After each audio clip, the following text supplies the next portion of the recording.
د کافا د ملتونو جام په سیالیو کې د ګډون د غوره څیرو پیژندلو او د ملي لوبډلې وروستي نوملړ چمتو کولو لپاره دلته په کابل ښار کې د فوټبال ملي لوبډلې تمریناتي کمپ جوړ شوی. دا تمریناتي کمپ د یادې لوبډلې د نوي کویټي سرروزونکي عبدالله المطیري تر نظر لاندې د فوټبال فدراسیون په لوبغالي کې روان دی.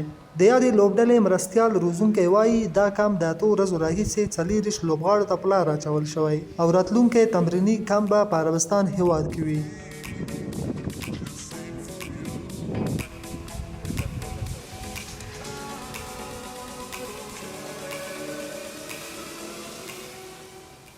تعداد بازیکنایی که در این کمپ هست فعلا به حدود 23 تا 24 نفر هستند که مرحله بعدی کمپ ما در عربستان سعودی می باشه و این بازیکنان ان شاء الله به عربستان سعودی سفر خواهد کردند و ترکیب تقریبا 8 تا 10 بازیکن دیگه هم از خارج از کشور مهاجرین ما به این جمع اضافه میشه.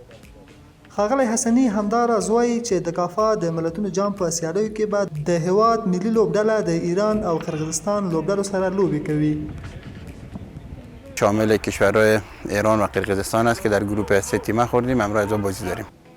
ورته مهال د هیواد د فوټبال ملي ټیم لوبغاړي یاد لوبو ته د بشپړ چمتووالي ډاډ ورکوي او وایي چې راتلونکو لوبو لپاره هره ورځ د فزیکي تمرین ترڅنګ د فوټبال فدراسیون لخوا په ښوونیز کورسونو کې هم ګډون کوي. بازیکن‌ها باید همیشه آماده باشه و ما تمام سعی و تلاش خود کردیم و در این مدت 12 روزی که کمپ تمرینی بود بهتر شدیم خدا را شکر. روزانه 2 تایم تمرین داریم و 1 تایم هم کورس درس داریم. روی استقامت و فیزیک و کارهای تاکتیک تیمی د مربی و ما کار میکنه.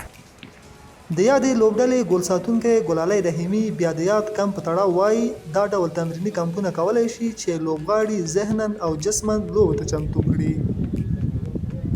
تمرینونه شروع کېږي د مربي تر لاس لاندې ډېره اغېزه کوي او ډېره مثبت اغېزه کوي او ذهني او جسمي هر لوبغاړی جوړېږي.